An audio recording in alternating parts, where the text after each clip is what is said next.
Well, I am here with Clarence Smitty Smith, who is the charming, articulate, and really, really talented member, one of the many, many really, really talented members of On the Edge.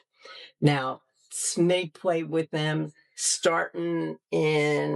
he originated the band in 81, or maybe it was 82, and um, kicked it for a long, long time. He still does special individual performances, special individual meetings and discussions like this one, but doesn't always play with the band anymore. He is being inducted along with On the Edge at the induction here for 2025 in October 12th at the Baby Grand in Wilmington. And we met him and decided he is so fabulous. Everybody needs to hear about him. So we're going to talk with him today.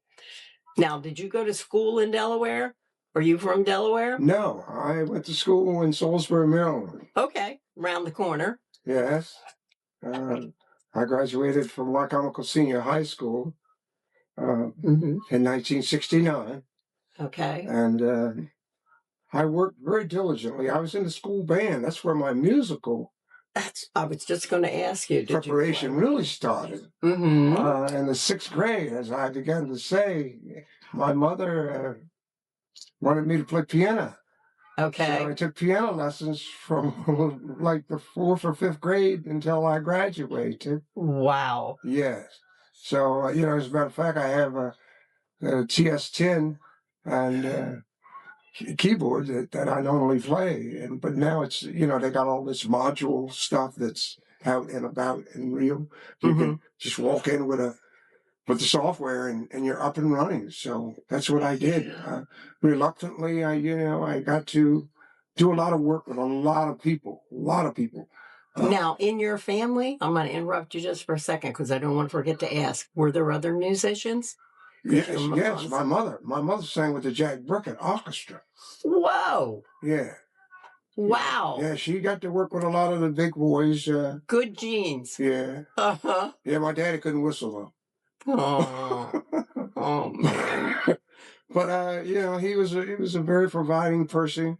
He was in the war. He's a World War II veteran. Yeah. Yeah, and my granddaddy was World War I veteran. So I was, raised around the military. It was yes sir, no sir, yes ma'am, no ma'am. When I come through there, you couldn't come in there. What? Yeah, what you say? No. What? No ma'am. Excuse me. Yes sir. Yes sir. No sir. And that's how it became so engraved in me. Yes. Well, it allows you to present yourself to all kinds of people on any level. Yes, it did, Paul. And that, I think, is an advantage that you have. Yeah. Yeah. Yes, in different situations. It's kind of, how can I say this? It's kind of, I could write a book. Yeah. We're way down in Montego Bay, Jamaica, and lo and behold, Linda's screaming at me, "You're going to miss the plane. Come on. Come on, let's go." I said, "I don't care if I miss the plane. Do you know who I'm talking to?" She says, "No." I says, "I'm talking to Henry Aaron. Hank Aaron. Man. I've got to ask her. She'll tell you. I got, yes, ma'am." And, I'd be in the airports, Bart Starr, Herb Adderley, just to name a few. From the Green Bay Packers, Vincent Barty. I'm telling you, I mean, got hands-on with these people. They would send me stuff. I could just go on and on and on, Paul. It's kind of, not knowing at a very young age. I'm working down in Ocean City at the paddock. Okay. In walks the late great David Ruffin of the Temptations. Holy mackerel! I'm telling you. So at first, just kind of like where Alexander's standing, he wouldn't come on stage. I couldn't get him on stage. So when I told the guys in the band, I said, this is the real David Ruffin. They said, I know. How'd you realize it? I said, I've done so much of his music and, shared things around with him that I could just, You could ask the right I questions. yes, and I could eventually, quote unquote, I got him on that stage and we tore that place up. Oh, Tore it wow. up, yes, ma'am. And doing shows with little Anthony Imperials. Mm. Uh, I wore those albums out. I'm telling you, Mm-hmm. Tony Orlando Dawn, Oh, she's with me. yeah. It's just pretty amazing. So we're down in Patchogue, Long Island, New York, and we come out of the hotel, and I hear somebody say, "Hey, Smitty," and it's Anthony, little Oh, Anthony. I'm jeez. telling you, and they had blocked off the whole street in Patchogue to induct all these people in there. Billy Joel's in there.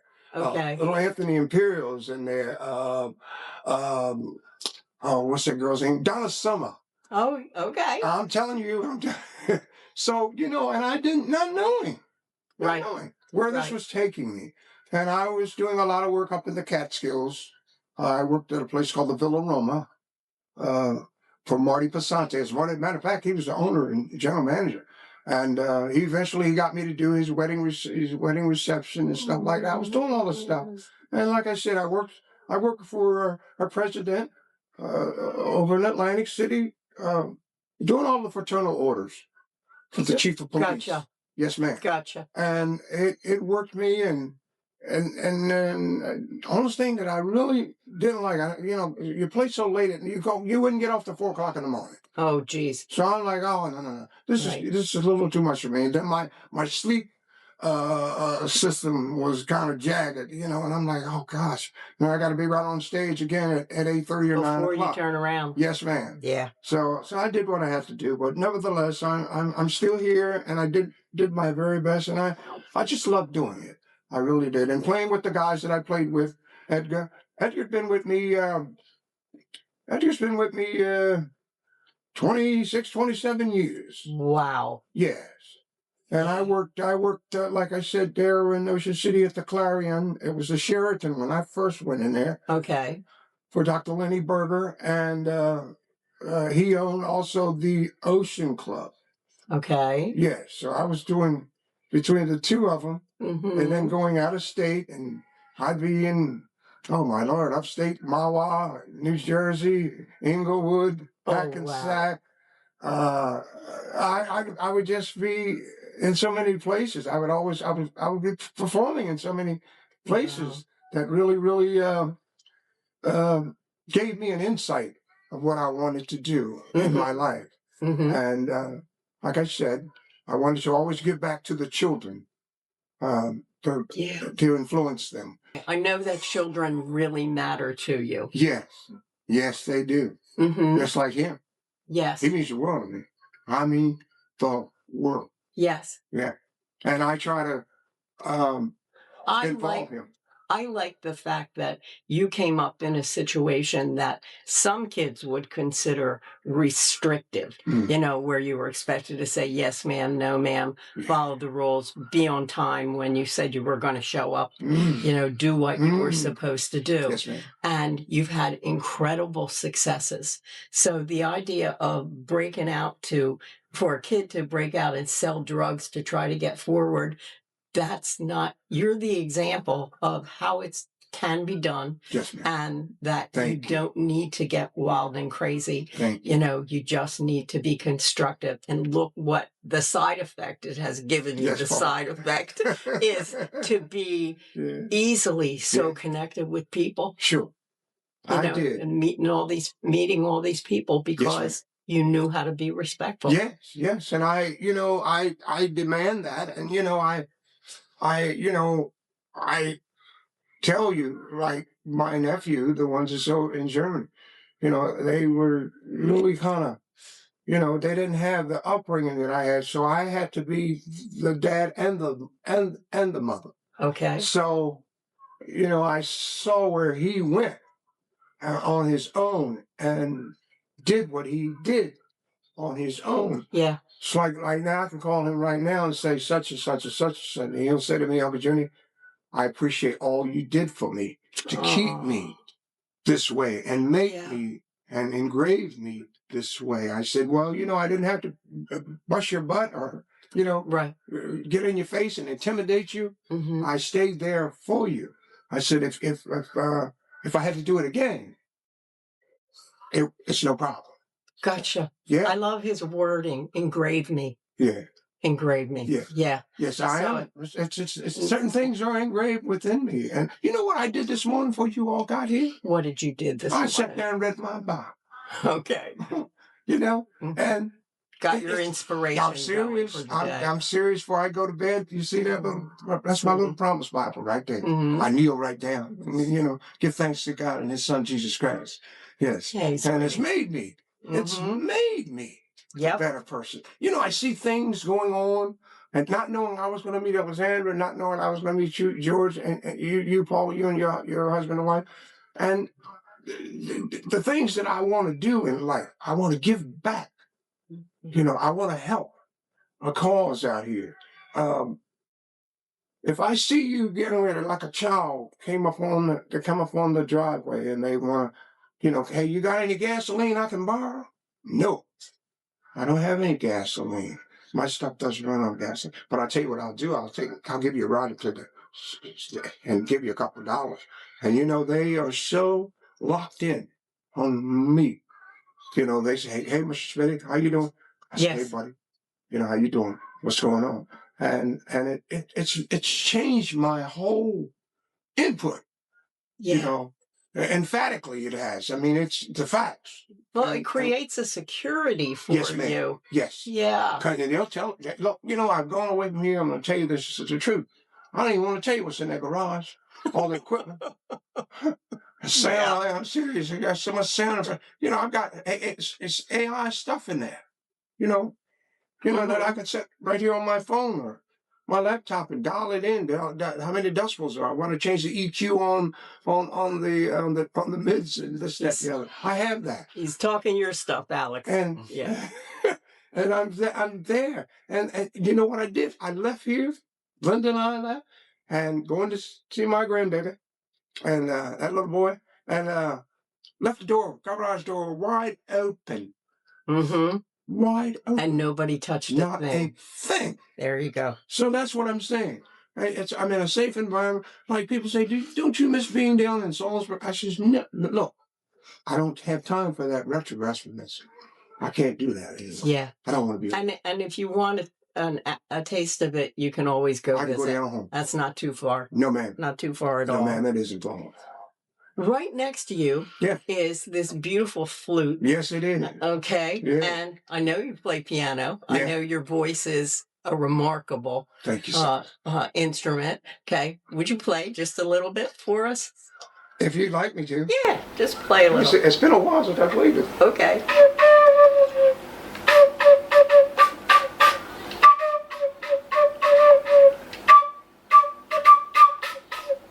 Wow. Yeah. Now, do you use that in your shows? I have. But, now as I began to say to you a little while back, a couple of minutes ago, you have so many modules, plug-ins. I can get any sound off the keyboard, off of the guitar, you name it, the computers. I have, I have those plug-ins. Yeah. That I can just go in there and type in, and it gives me that sound. It brings me that sound. A Hammond B3 organ. A Hammond B3 organ that might cost you $8,000 today. Right. Yes. But I have all that stuff already pre-programmed in the modules and there you go. Stuff that I've been using. And once you lug in a B3 organ, you're looking for the module next time. Yes, ma'am. Yes. Yeah, because I can't carry it no more. They're so heavy. The Leslie cabinet as big as that television that's sitting over there. I can't carry that stuff. But we have all that portable stuff now, and some of it's a little advanced. Like I'm gonna have to work with it, like maybe 45 minutes to an hour, maybe longer. Right. But I have it. I have accessibility. No, that's it. Yes, ma'am. Yeah, that's it. If you can understand the old school, make quality in the old school, And but apply. still utilize the new. Yes, and I try to That's give that great. back to the kids in school today. You know, when you Yes, like it's my worth the effort. yes, man. And when I tell them, I said, you know, you can do this. You know, I like my Mhm. grandson. He's got a little piano already on his phone. Cool. Yeah, that just tears me up. I'm like, let me see that piano, man, because I hear it. I'm like, where'd that piano come from? And it's from his And it's phone. from his tone. I love it. I love it. Who are the other band members in On the Edge? Oh man, yes, ma'am. Edgar Fernandez, Right. Roger Lewis, Yes. Michael Nelson, uh, Brad Kine. Now, are these guys all still in? Because I thought there were just 4 of them. Well, see, that's the thing about. I thought you meant all of them. All of them. See, That's fine. That's fine. You roll with it. And if you know okay. who the 4 are right now, The just 4 tell right me. now are Jared Rosamina. Jared. Yeah. Yeah, like the jewelry. Mm-hmm. Let me see, Paula. I'm making you stretch. Yeah. Yeah, because Michael Nelson, Mm-hmm. Edgar Fernandez. Right. I don't know Tony's last name. Okay. Edgar can tell you. Let's go. He's a drummer. Yeah, they're the current regulars. Yes, Yeah, because if you will. Paula, because if I went back to the original, Yes. Who were they? they were Bill Kelly, Frank McKenzie, Okay. Denny Dennis, Mm-hmm. Jim Gray, myself. 1, 2, 3, 4, 5. 1, 2, 3, 4, 5. Yeah. Yeah. And see, Jim Gray was the drummer, and him and I came up with the name On the Edge. It's a great name, and it's still happening. Yeah. Yes, and when I went online Yeah. to come up with On the Edge stuff, I got it from England. I got it, Yeah. all over the place. Yeah, People love the name. Yes, yes, On the Edge.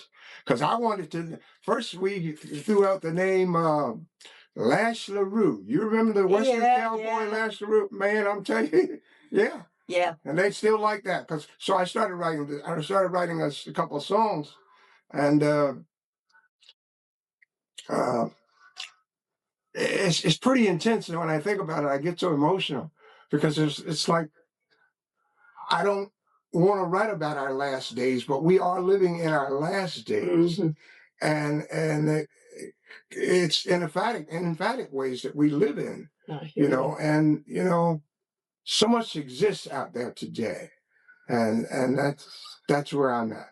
And then, like I hate to say this without thought, um, On the Edge was good, but it was a band that I played in called Sudden Sound. I think I showed you this picture. I think you did. We need to see it again, though. It was world renowned. So Alex can get a shot of it. Yeah. And let me tell you something. That's the group that we backed up David Ruffin. Okay. We were playing at the Pier. I weren't even of age to go in the clubs in the bar. But I was playing. My mother said, I know you're doing. You weren't drinking. You were just playing. No, you couldn't get me to there. Yeah. It was not a lot of integration. Right. And I went in 1967. I went to Wycomico Senior High School because I had been going to a predominantly black school. Mm-hmm. High school. I went to high school in the 6th grade. That's pretty sharp. Wow. Yeah. And I had to take classes like algebra, geometry, plain geometry. Oh man. Yes, ma'am. And foreign languages, French and Spanish. And I wanted to play music. I knew it. I wanted to play basketball. I wanted to play music. Okay. And I did what I had to do, and I worked after school because my mother was a single parent raising my sister and myself, Hmm. and I just worked, did what I had to do, and worked, did what I had to do. Yeah. But the band that I was telling you about, Yeah. it was full black. It was full white.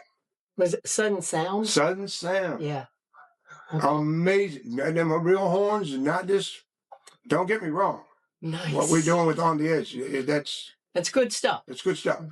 But that stuff with them real horns like I was playing with, wee dogging. Mm-hmm. There's a whole different vibes, whole different. And we worked together very, very closely. We got together. The horn section would get together, and I would oversee it. We would get together like Wednesday. Okay. On Thursday, we would all come together. Right. And we practiced in the drummer's parents' home in their den. Yeah, we did. And that was how it all became what it was and what it is. It's still engraved in me right today. And I think about it. I get a little emotional. Oh, sure. That had to be one of the most exciting times of your life, regardless of important people who you have met. I remember a band out of, this is kind of sideways, but I remember a band out of Baltimore called Sudden Storm that was really good in the 70s. Yes, ma'am. Okay, but I'll have to see what I can find on Sudden Sound. Sudden Sound was something. And John, like I said, Johnny Williams Pursued kind of managed us, booked us. Like I said, I was playing like at the Pier Ballroom, the Hunka Monka, the Stowaway Lounge. I was doing stuff all over the place, locally. Right. But as I moved on, and my guitar player, Larry McCauley, was taken from us in my senior year, 1968, 69, in a car accident. And startling more than anything, I had family and friends that had crossed over and left life here on Earth. But this was a true brother? Yes, this guy, oh my gosh, he's pretty amazing. And I miss him every day. I still go in from time to time when I'm in Salisbury. That's the only places I go. I go to view his monument. Honor him? Yes, ma'am. I really, really do. And that's the way it was with me. And I didn't care what color it was. And it was just special. Very, very, very, very special. And like I said, the bass player, he wrote a lot of that stuff on that Far on the Mountain. I've got copies of it. Oh, man. John Charlie Daniels and Mark Fitzgerald. Yeah. And his brothers, Alan. Alan played with, oh my God, Little Feat, Montrose. Oh, wow. Yeah, he did. He was a keyboard player, backup keyboard player for the Rolling Stones. He played behind that curtain. I've got skits of all that stuff. I really, really do. Oh, man. Yeah, I got stuff in that in that studio back there. It's scary, to see and to be able to have this. And I would be right around and sleep. Yeah, we just fall off to sleep. And his mom and dad worked in the school system. His dad taught at Y Junior High, and his mother was the secretary of the school system. And we just gelled. And I didn't care what color it was. Oh, I didn't know color. Right. Right. Right. You got it. Yes, ma'am. Well, as we're looking at the memories, yes, ma'am. What's the funniest thing that ever happened to you? Oh, my Lord. One of the most funniest things that I can recall, I'm in playing in a place and at James M. Bennett Junior High School. Okay. True story. So, that's the best laugh. Go ahead. I woke up and I looked up and I saw all these lights flashing and glaring and flashing. It was the police, the sheriff department. So they knew my dad. And he says, Smitty? I said, yes, sir. He says, you know, you're not old enough to be driving. I know you're not. You got your license? I said, no.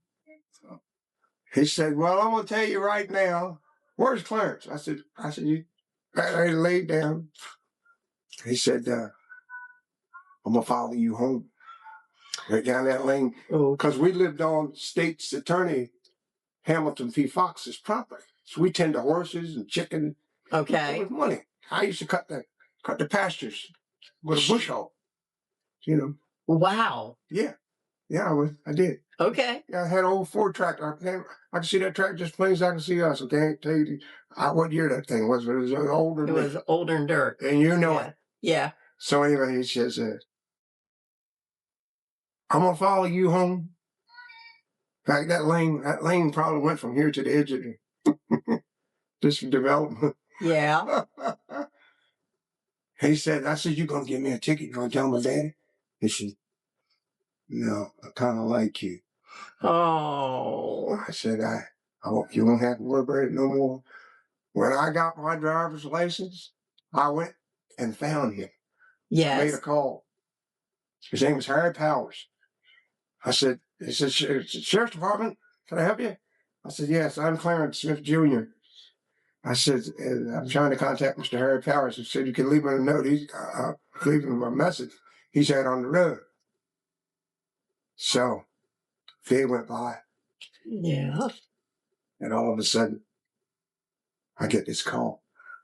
We didn't have no cell phone. Right. Had an old phone up on the wall. Yeah.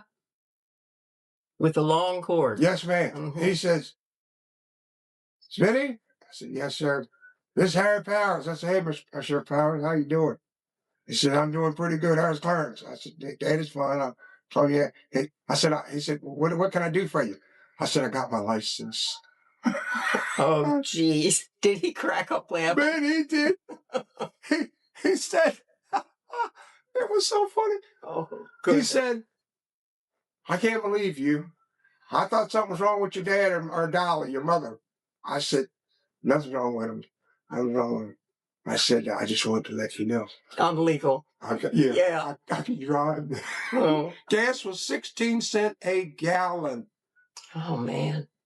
Yeah. Used to go to this little place out there called Birdside Herman's Arco. Okay. Arco, good Arco gas, high test gasoline. Yeah. Because I had a 1957 Bel Air Chevrolet, I think I told you all.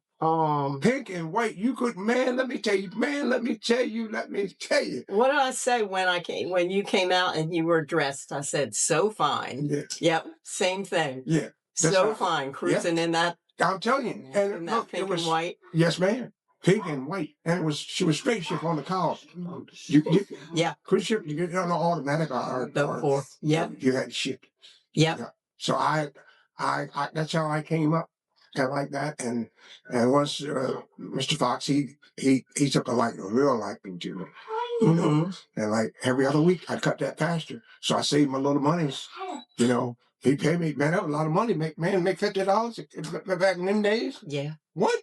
Yeah. That was a game. What's a lot of money? Pasture's a lot more than a front yard. Yeah. So yes, indeed. That whole. Yes, ma'am. And that whole farm, we kept so neat and presentable. Yeah. I'm telling you, the horses, the chickens, Mr. Pusey, bless his heart, he took care of his chickens till the day he crossed over. And I was around good people. Right. Influenced me. Right. And I know you're grateful for it, but you also connected to the idea of being it's just your grandson coming in. Yeah. He likes the bells. Yeah. He's got a musical ear. Yeah. He does. He can sing. You should see him. Yeah. We'll have to hear him sing.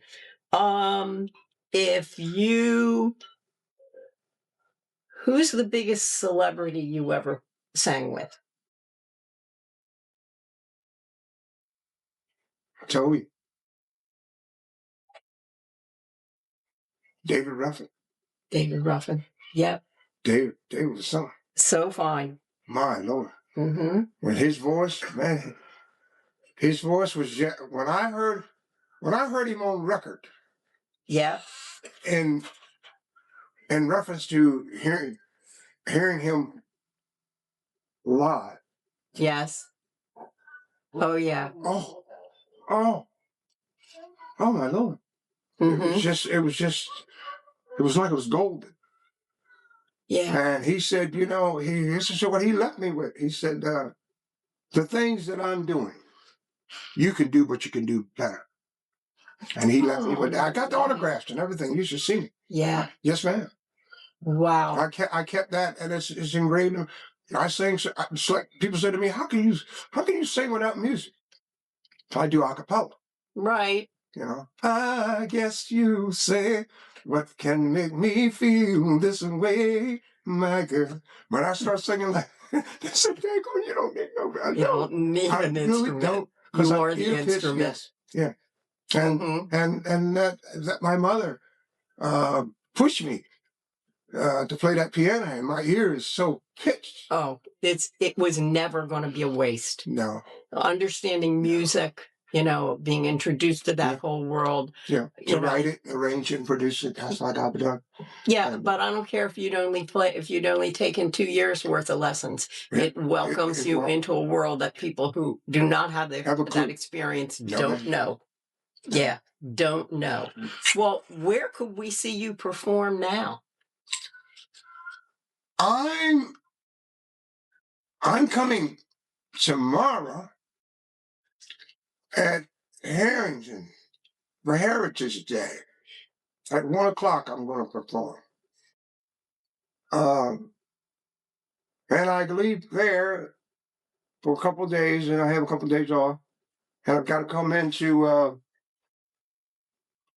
for the Chamber of Commerce in Crisfield, Maryland, Okay. for the Crab Festival.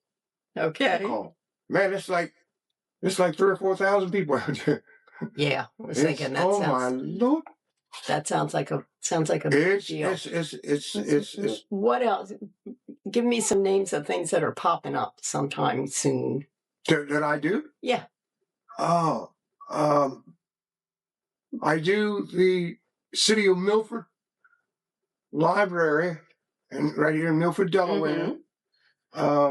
Couple of the things that they get me to do for the For the senior center? yes, Because I remember you said something about that. yes, and yeah, at the senior centers right here in Harrington. But they also bring me into oh Lord, Paula, to oh my Lord, Heritage Shores. From time to time, I play at Bally's. Oh, okay. Yes, ma'am. At that casino. But as I said, and I don't misinterpret when I said this, I'm not big into that. You know, I gotcha. That club thing anymore. I gotcha. I worked, like I said, there in Ocean City for Dr. Lenny Berger Mm-hmm. for over 30-some years. Right. And you had your fill of smoke and alcohol. Man, let me tell you. And I know you don't drink. Oh, yeah. I know. No, I don't want to drink like that. No. I see people, this, that, and the other. As a matter of fact, every night before I would get off stage, I said, you know, I want to make you all aware, alcohol and drug abuse, be careful. Cool. Because I would see certain things, and I would hear of certain things that this one didn't make it home, such and such and that. And those are the things that really, really made me grow wiser. Gotcha. Yeah. I like that. Grow wiser. Yes, ma'am. Yeah. It's not that not that you're not grateful that you were able to avoid them, but you grew wiser. Yes, ma'am. Fabulous. And I kept it that way. What are some of your favorite lines, lyrics in songs? What lyrics touch you or impressed you? To Louis Armstrong, I see trees of green. Oh. Red roses too. Yeah. I see the children bloom, and they're for me and you. And I think to myself, what a wonderful world. Okay. Yeah. What else? If I get spiritual, I always think of I've come this far by faith. Okay. I lean upon the Lord. I trust in His holy words. He's Okay. never failed me yet, Cool. and I can't come any further. Won't turn around because I've come this far by faith. Because I've come this far by I've faith. come this far Yeah. by faith. If you had a bucket list and any performer was still available, Mhm. hadn't passed, whatever, who would you want to have played with? Marvin Gaye. Oh, yeah. Right behind him, uh, Jimmy Buffett. Wow. Okay. I like that music. Okay. The music has it has a rhythm and a flow. You Okay. know. Okay. I love those artists like that. Otis Redding, Mm-hmm. uh, Elvis Presley, because I still do that music. Oh, yeah. Yeah, Okay. I still guess you do. perform. It's Yes, ma'am. popular. Uh, Everybody wants to hear that. yeah, I do it. I still Mhm. do it. The Four Tops, all that stuff. I still do that music. Yeah. It's like I said. It's a part of me that it'll be with me as long as I live. Yeah, absolutely. It's And well, I kind of more or less documented my living will, what I want if I cross over. oh, cool. What music I What want. music you want? Yes, Oh, ma'am. that's so important. Yeah. And that's where I'm at, Paul. Honest to God. Uh, I think about things like that because, I tomorrow's not guaranteed, like you said. No, that's right. And I'm so upright when it comes to that. And I won't change. It's funny. Let me say this too. It's funny that we go in a place, like if all of us would go in right now and have a little lunch or something, snack on. I said, I told the waitress, they know what I'm saying. This is on me. I take care of this. I take care of this thing. This, and I say, give me the honors and favor. I just bow my head and say, for this food which you're about to receive, Father in heaven, and thank you in the name of the Father, Son, and the Holy Spirit. Amen. I don't make nothing long, drawn up here. Some people go start saying grace, and it's like they're going to preach a sermon. Yeah. I'm like, wait a minute, man, take it easy. Right. My But my like scrapple's getting cold. Yeah, and you know it. So that's me, and if there's anything I can redo in my life, change in my life, it would be the guys that I've lost and have played with me, Sure. that have passed away or crossed over. And one guy that crossed over, and he was so important to me. That boy on that wall. Okay. Yeah, Larry McCauley, with Sudden Sound. Oh, yes. Listen to me. I was 16 years old when he passed. I was getting ready to graduate high school. Aw. Never knowing that he was going to be taken from me in a car accident. I got that call. You talking about a guitar player? Man, this guy, he's Incredible. amazing. Amazing. Yeah. I mean that. Got it. And I stayed real close to his family. As a matter of fact, Mrs. McCauley wanted me to have his amplifier. And I said, oh no, it's too sentimental. And they had the guitar. And way back then, having that guitar like that's a lot of money. Yes. There's still a lot of money. Yes, indeed. Yeah. That Fender Stratocaster and Telecasters, some of those Gibsons and Ibanez guitars, you know what I'm talking about. They're ridiculously priced. There's VC Riches, and I could just go on and on. And this is another thing too. At such of a young age, we had the very, very, very best equipment.